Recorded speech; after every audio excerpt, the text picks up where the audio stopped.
Hello and welcome, Success Grade Nation, to this episode of the Success Grade podcast with your host, Hussein Talib. In this episode, we are going to be talking about how to make 30K plus with a faceless YouTube channel and videos using YouTube and AI. In this episode, my guest, his name is Tony Lysandrides. Tony has been running faceless YouTube channels for over 4 years now, with one channel hitting over 100K subs. His current record-breaking month is 14K, and he has monetized other channels since. He teaches others how to use AI to monetize faceless YouTube channels. So, Tony, welcome. Thank you for having me, Hussein. I appreciate it. Thank you for joining me. So, first of all, we are going to get into YouTube and faceless channels and faceless videos, which is, I think, a lot of us want to make because they would think it's easier. But first of all, what do you use your own definition of success, and how do you see people around you have certain misconceptions what success is? That's a very good question, Hussein. In terms of success, everyone has a different definition of success, and I would say that it's not a one size fits all. Everybody has their own goals and their own dreams that they want to achieve in life.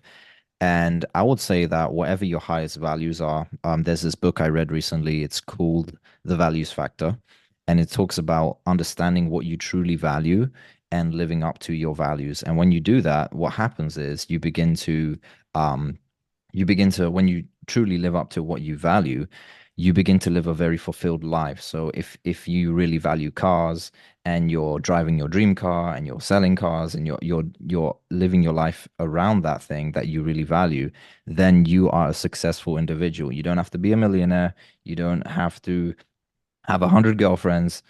If you are living in accordance to your highest values, then it's a form of success. Mm, definitely. So now, speaking of YouTube success, let's say, so that's very important topic. But first of all, before we dive deeper into basically or specifically about faceless YouTube channels, in your experience, what is the most important things for people to grow on YouTube?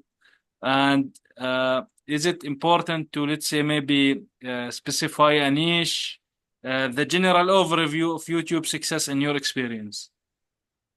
That's a good question. I would say the main thing that will make you successful on YouTube, whether you're showing your face or whether you're doing faceless YouTube channels, is essentially the idea behind what you're doing. So the ideation is definitely the most important thing. If you have a brilliant idea, it can be the difference between you getting 1,000 views on a video and a million views on a video. So having a brilliant idea, the video idea I'm talking about, and the niche is very, very important. So that's the number one thing. That's the most important thing in the whole YouTube spectrum is the niche you are in and the video ideas that you put into that niche. That's the most important thing. Cool. So you yourself, how did you get to YouTube? Like, did you see others you doing YouTube and they were successful, or someone told you YouTube is a good idea? How did you decide to do YouTube videos? The story, the origin story, I would say, for you. Yeah, so it all started in lockdown, the first lockdown when at the time I was working in sales. I was working for a security company selling security systems, and we were put on something called furlough here in the UK where we were asked not to come into work because of the coronavirus and social distancing and all that stuff, and we weren't allowed to go to work. So I was stuck at home and I was just left essentially with a bunch of time and a bit of money to just play around with in my bedroom. So I was just like, okay, got this money.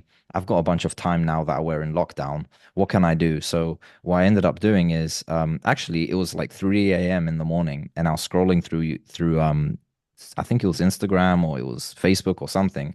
And I came across this advert which actually was talking about faceless YouTube channels and how you can have a side income with faceless YouTube channels. And I was like, okay. And I had a look and I ended up buying the course. They were selling a course there and a program. So I took the program, took the course, and then I started applying what I was learning in the course.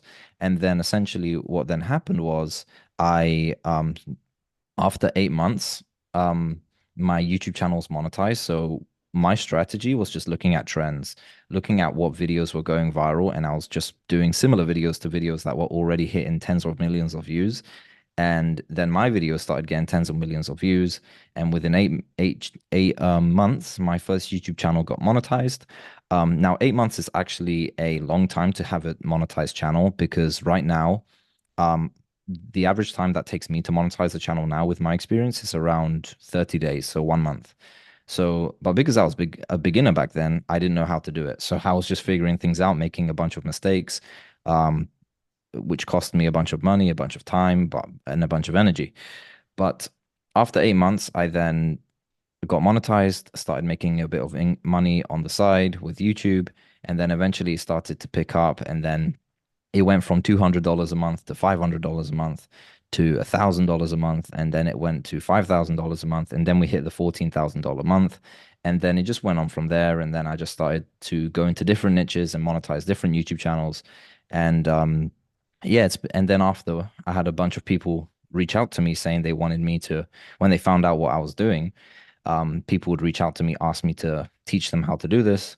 And then I started teaching students how to do this, and they started getting monetized channels. So it's just been an interesting journey since then. So it's been 4 years in the making, and yeah, it's been a phenomenal journey so far. Cool. So that's amazing. So the first thing you mentioned is, for example, it took you about 8 months, but now if you would start a new YouTube channel, it will take you like 30 days to get monetized and get views. So the most important things in order to get monetized, of course, we know about YouTube criteria to get monetized and all of that in general, but the 1,000 subscribers and the 4,000 hours of watch time, well, I think maybe 90 million watch time on shorts, I think. So now, in order for you to start a YouTube channel now and grow it as quickly as a month, as soon as a month, how would you find the content? Because, for example, generally speaking, I do personally create content, but it's not getting the eyes, balls, or the views that I believe they should get, right? So, what is the framework to know that this content or this video, whether it's even faceless or non-faceless, is going to get some kind of views in your process of work for getting non-faceless videos? That's a very good question, Hussein. What I would suggest is look at what has worked in the past. So what has gone viral in the past. For example, you're in the podcasting niche. So I would look at, if I was doing a podcast, I would look at successful podcasts that are going viral right now on YouTube. And right now, one of the podcasts that's really doing well is Stephen Bartlett's Diary of a CEO, where if you look at his thumbnails, he has a crystal clear picture of the guest and then a quote on the thumbnail, which is like shocking, has an element of shock, sometimes has an element of fear. Like he has a lot of health professionals come on his podcast, and sometimes they talk about um, a lack of sleep reduces your life by 33% or something like that. And he would put like a shocking um, statement in the thumbnail that will cause people to click. So I would look at his methodology of thumbnails and I would just do very similar text, similar colors, and structure it in a pretty similar way. Um, yeah, that's what I would do. So essentially, same thing with faceless channels. I just look at what has gone viral in the past few months or in the past few weeks, and I find out why it went viral. So, and I find out what kind of audience is behind that YouTube channel. Are they an audience who likes dopamine, or are they an audience who likes serotonin? Are they an audience who are more of a dark side audience? They like to hear about bad news, like the dark side of New York or the dark side of Dubai or the dark side of London. Like I always look at what kind of audience we're dealing with, and then I'll tailor the title and the thumbnail to that audience. So essentially just look for something that went viral in the past few weeks. And you do that through scrolling through YouTube. Scroll through YouTube until you find something that went viral in the past few weeks. When I say viral, I'd say around 100,000 views plus um, in the last, if it had 100,000 views plus in the last few days, and the channel that uploaded that video was like a small channel, and if you can see that it's actually a niche and not a one-hit wonder, then I would go into it and just do similar videos, model after the proven framework of that viral video, target that audience, identify the audience, and then target the audience. Essentially, that's how we do it. It's it's pretty simple once you get the hang of it. It did take me a few years to get to where I am right now to be able to monetize a channel very quickly. And it's not too difficult right now because YouTube are promoting smaller channels. If you have a smaller channel under 1,000 subscribers, your videos kind of get a bit of a boost from the algorithm. Um, so that's what they're doing right now, and it only just takes one video to monetize your channel to get you to 1,000 subscribers and 4,000 hours of public watch time. One video can do that for you, so it's not a big kind of it's not as hard as people think, but it's not as easy as well. Yeah, it's about, so it's about the views. It's not about how big or the number of subscribers. It's about the views, because you see sometimes videos they have a lot of views. Some other videos, for example, in the certain channels they don't have a lot of views. So now speaking of faceless YouTube videos, so if someone would create a faceless video, your process, or let's say we know now there's a lot of AI tools that can create the text, the audio, the video, and the imagery, a lot of these kind of things. But with your experience, what is the easiest, let's say, route for people to do this, and let's say does not consume so much time? Because a lot of us sometimes complain about that it's taking so much time to edit videos, to create videos, etc., etc. Yeah, so there's a four-stage, actually a five-stage process to look for viral videos. Or to create a video. So the process is first you need to look for the idea. So we just covered that. Look for what has gone viral and just do a similar video. Second part of the process is a script writer. So you can either hire someone from Upwork or Fiverr to do the script, or you can do it yourself, or you can just use ChatGPT to do it for you. There's a free version, there's a paid version. The free version is pretty much enough to do a script for you. Um, so you have ChatGPT that will do the script for you. And then after ChatGPT, after the script is done, you'll need the voiceover to be done. And the voiceover can either be done by yourself or it can be done by a voiceover artist who just speaks the scripts and brings the script to life. Um, Now, the AI tool that I use to speak the script is called 11 Labs. So it's basically like a laboratory where you just plug in a script. You just put the script into the AI and the AI will generate a voice and you would not think that the voice is an AI voice. It sounds like proper human.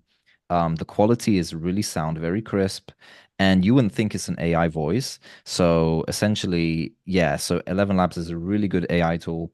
There's a variation of voices. You can have an American male, or you can have a British female, and you can have different languages. So it's a very powerful tool. So once the script is done, you have the voiceover done. After the voiceover, you would want to use AI tools to generate images, basically to do the video. So after the voiceover is done, you need the video editor to do his job, his or her job.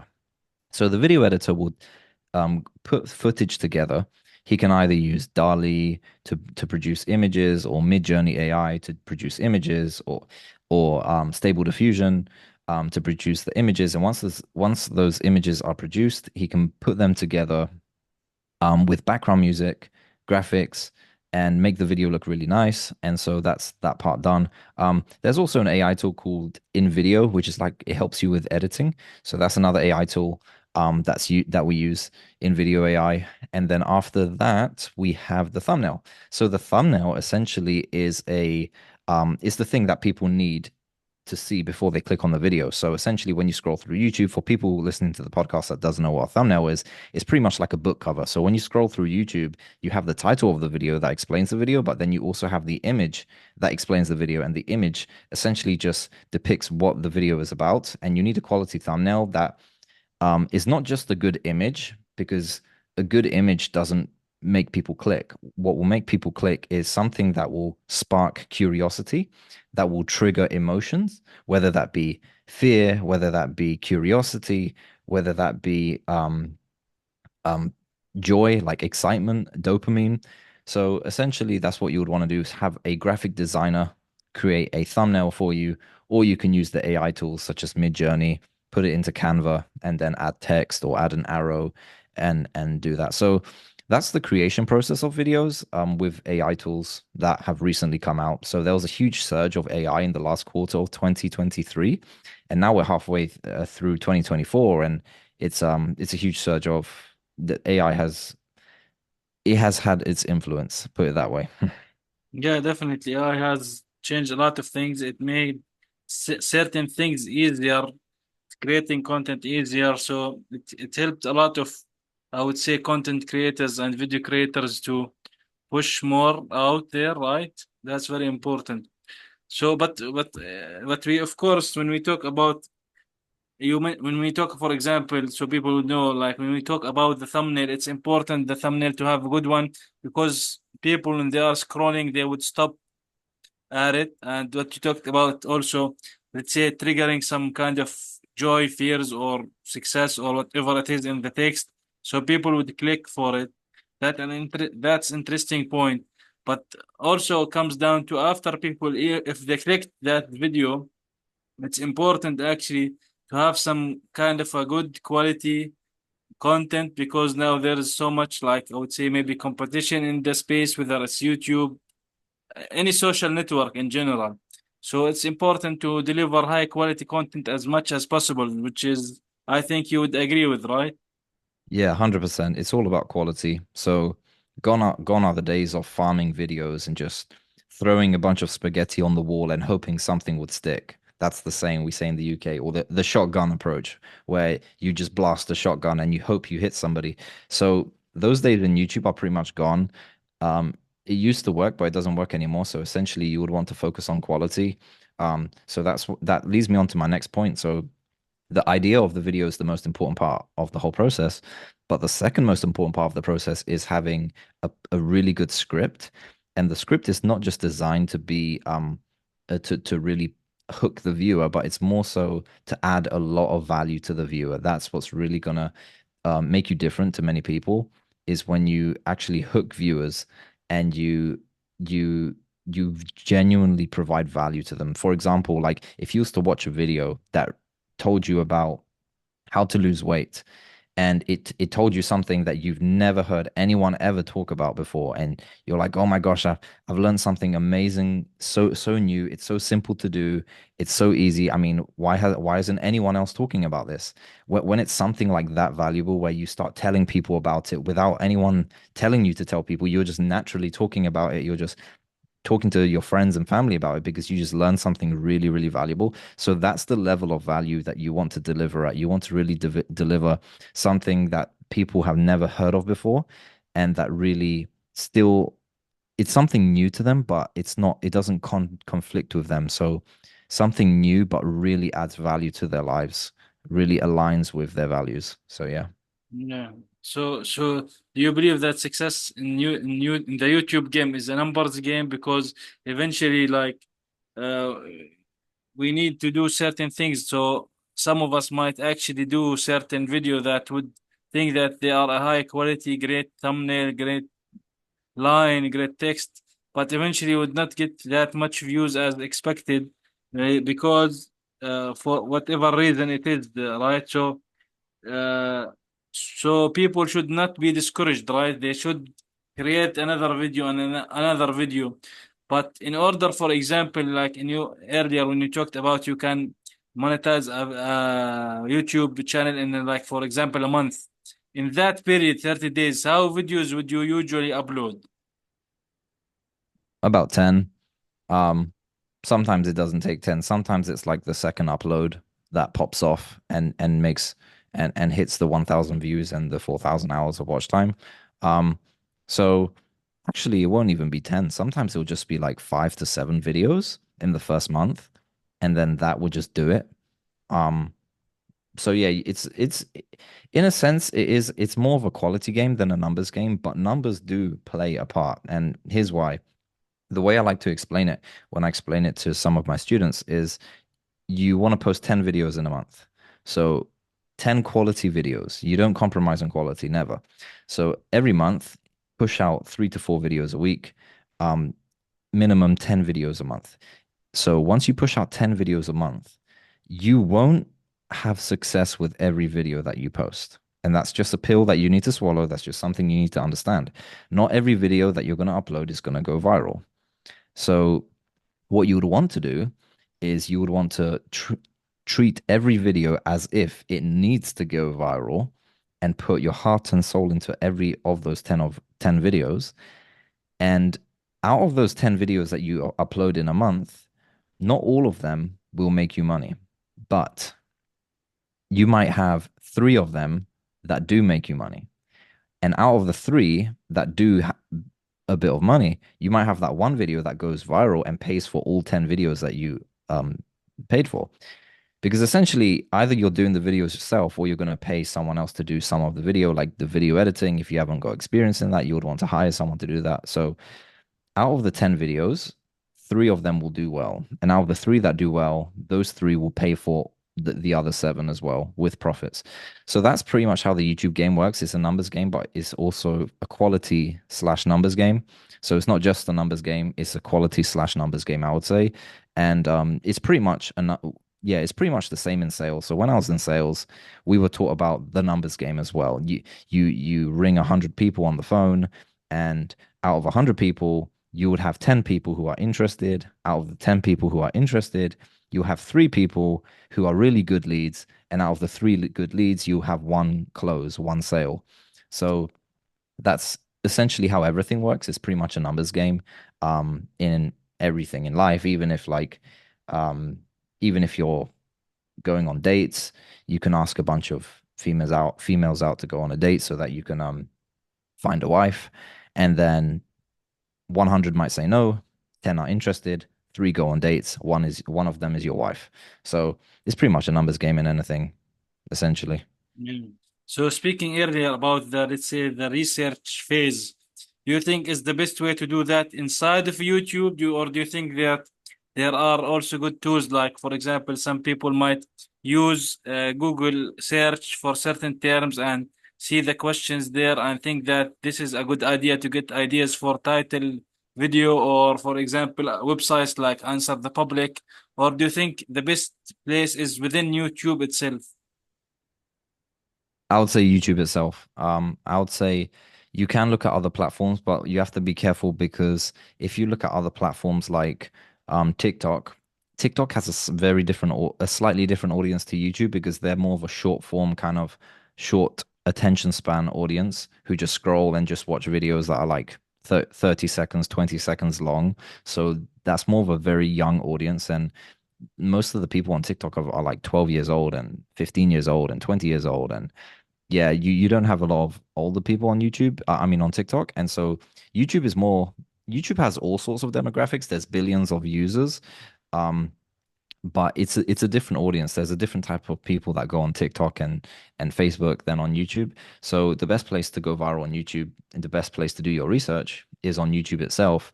I do use an AI tool that tells me what videos are getting how many views per hour. So I can it's called vidIQ. It's a software that you install onto your browser, and when you scroll through YouTube, it actually shows you underneath every video how many views per hour that video is getting.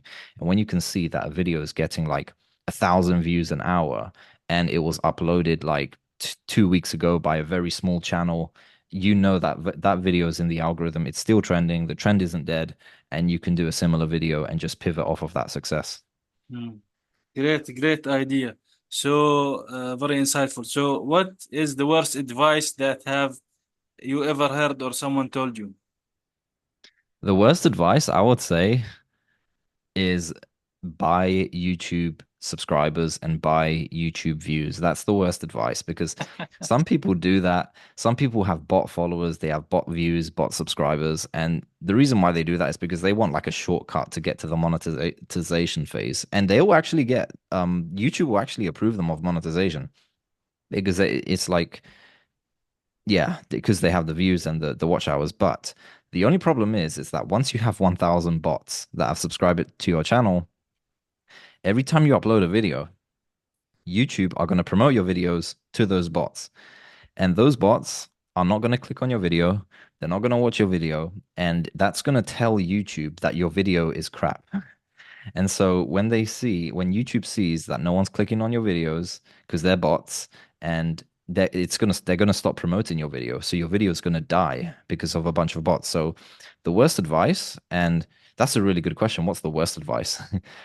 Is yeah, people say buy bots, buy subscribers, buy fake views, and That's just something I'm just fully against.